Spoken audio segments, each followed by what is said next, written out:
very much. So we have some special guests who've been invited today to ceremonially administer the oath of office to our newly elected members at this time. And just a few brief words about the oath of office. It's a binding promise or statement of fact taken upon the signer's honor. They may swear or affirm an oath. Public officials are required to take the oath of office before taking any official actions. And this is a ceremonial, serious honor. So at this time, we are honored to invite Vice Admiral Anne Rondeau, who is President of the Naval Postgraduate School, to administer the oath to our new Monterey Mayor, Mr. Tyller Williamson.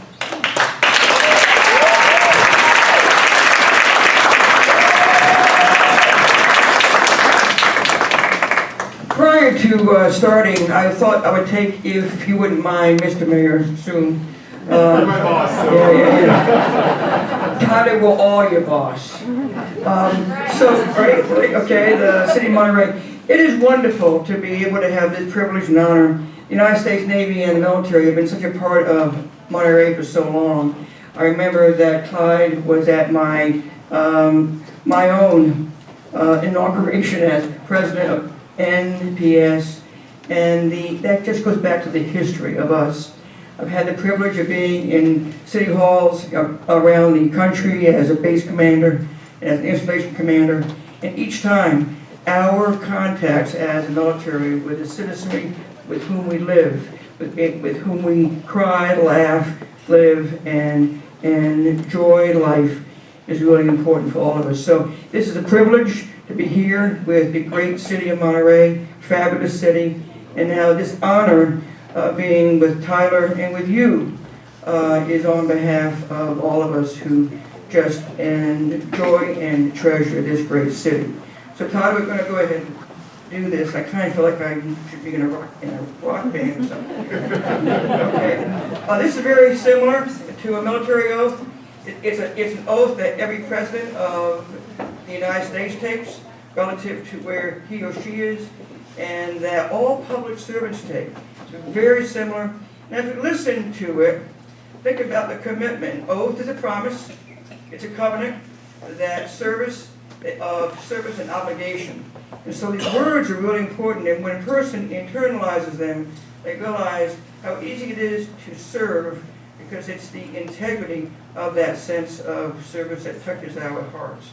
So Tyler, state your name in the right place. I, Tyler Williamson, do solemnly swear that I will support and defend the Constitution of the United States and the Constitution of the State of California against all enemies, foreign and domestic. That I will bear true faith and allegiance to the Constitution of the United States and the Constitution of the State of California, and that I take this obligation freely without any mental reservation or purpose of evasion, and that I will faithfully and well serve the duties upon which I am about to enter.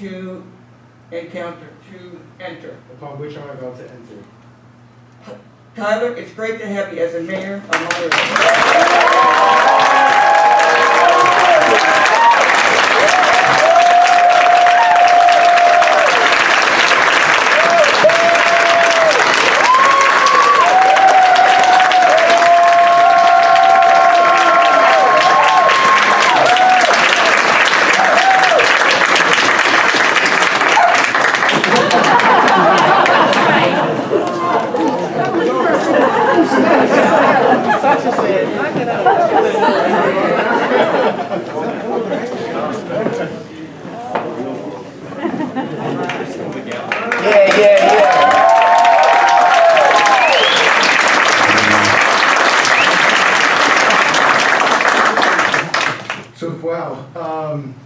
I'm so honored to be serving as Monterey's next mayor, and I couldn't have done it without community. And it's one of the things that has caused me to be here today and moving to Monterey, purchasing a home, settling down here with my partner, Ivan.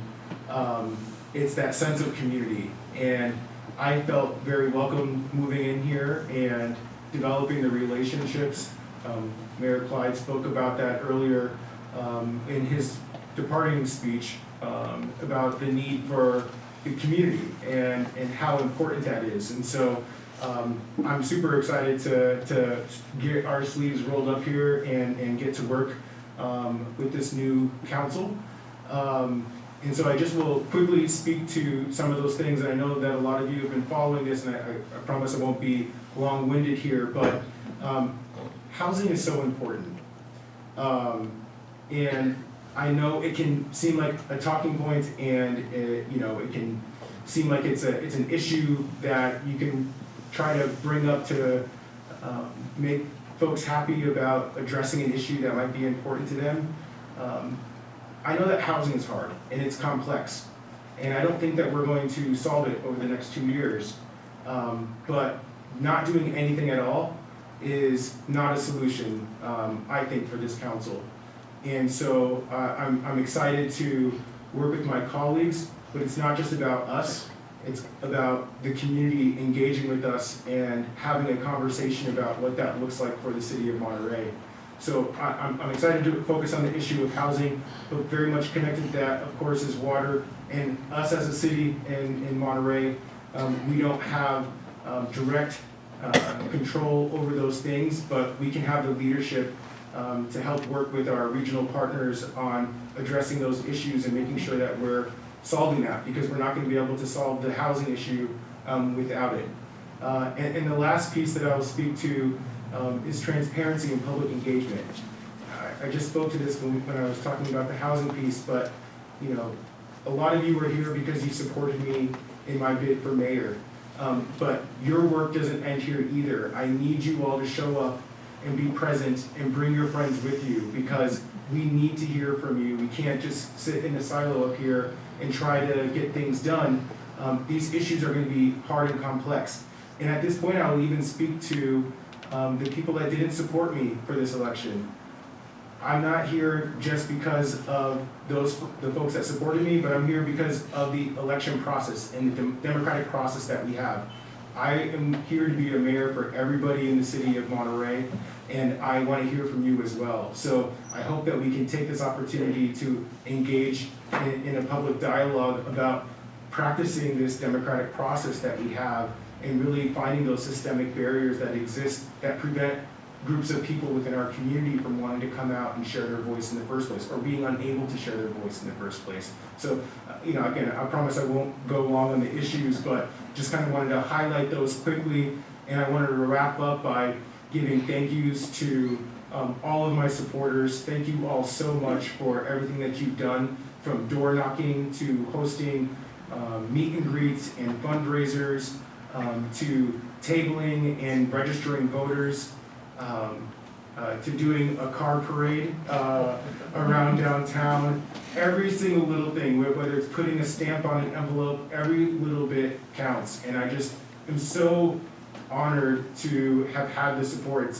I woke up every morning during the campaign pinching myself, trying to understand where are all these people coming from that are offering me support, people that had no clue who I was, or I had no clue who they were. So thank you from the bottom of my heart. Thank you to my family. My father, Terry Jack, could you please stand, is here.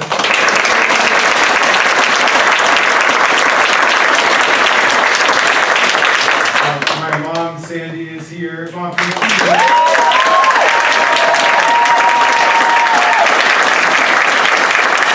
who was the quasi-campaign manager for the latter part of the campaign. And I'll just kind of go in a little bit deeper and just say she would go around canvassing with me. So if you could just imagine the extent to which she would go to, waking up really early in the morning and being with me till late in the evening. So thank you, Mom, for that.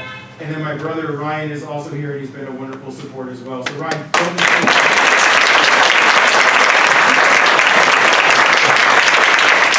And for my family, I want to end with my partner Ivan, Ivan Quiroz Batista, and my dog, our dog Sasha. I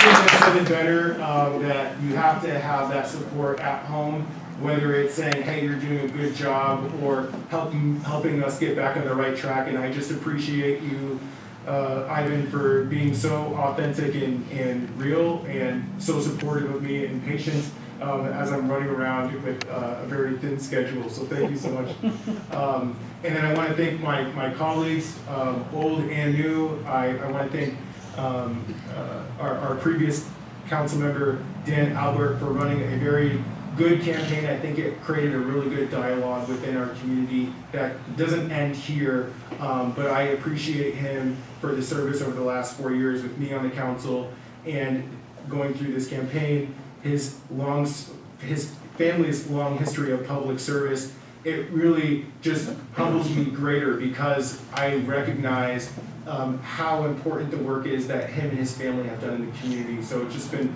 a great honor. And then finally, I want to appreciate our city staff because you all have to deal with us coming in and out of office while you're this consistency that keeps the city going.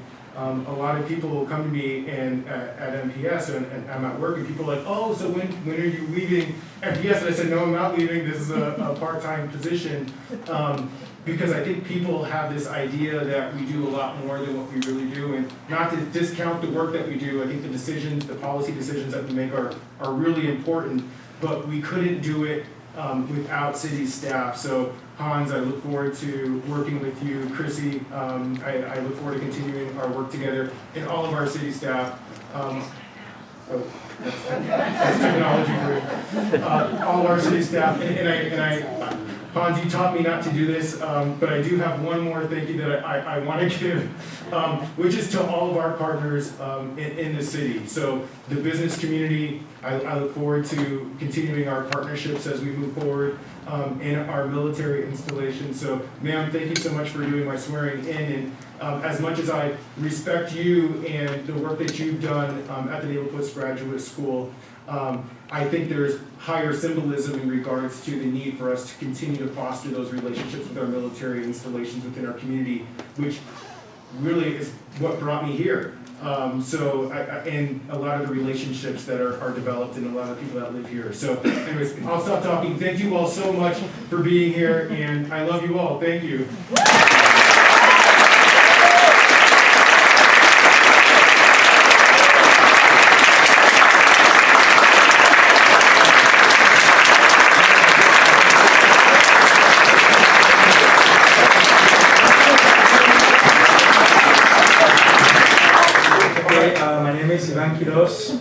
Tyler is my partner, and Sasha is Tyler's human.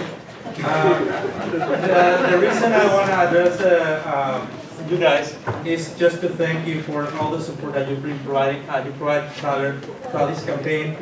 And the one thing I want you guys to keep in mind, and actually I have to keep in mind every day, is that when we watch the news and we see how messed up politics could be in the world, we always think we can fix it. We have the solution in our brains. But really, how many of us actually go ahead and do something? And Tyler is that one person who does it, and does it not just because, there is an ulterior motive, like, a family of established, or you have a business or something that you're gonna benefit of, but he's doing it because his family gave him this morale or this ethic of work, public work, and whenever I'm mad at him because of whatever, I always go back at his work ethic. If he's not around, it's because he's actually addressing something he really believes in. And he lives in Monterey, and we're so fortunate to have him. And now it's kind of, I have to learn to call him mayor, but... He said it.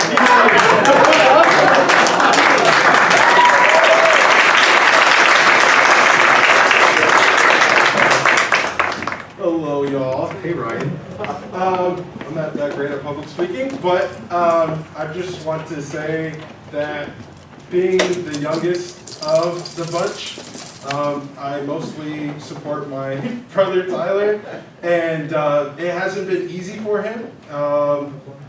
He calls me all the time, and we just sit and chat and talk about how he's going to pursue or how he's going to change the route to get to where he needs to go. I used to live back here in 2018, and he was doing the same exact thing, just sitting there, motivating people, and just being truthful and honest with people. And I think people understand that, and they sort of gravitate towards that type of energy that my brother brings. And it's just an honor just to be here, and once again, at another major event, to see him accomplish what he puts out for himself. And I love you very much.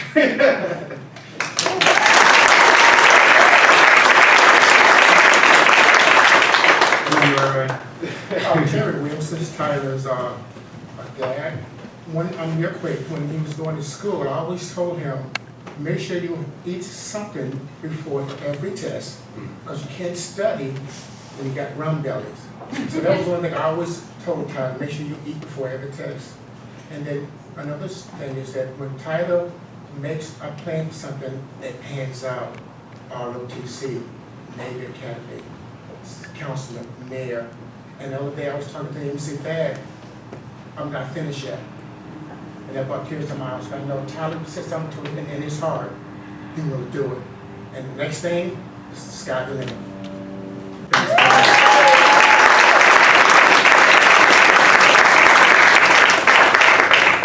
Thank you for the public comments. I love you guys.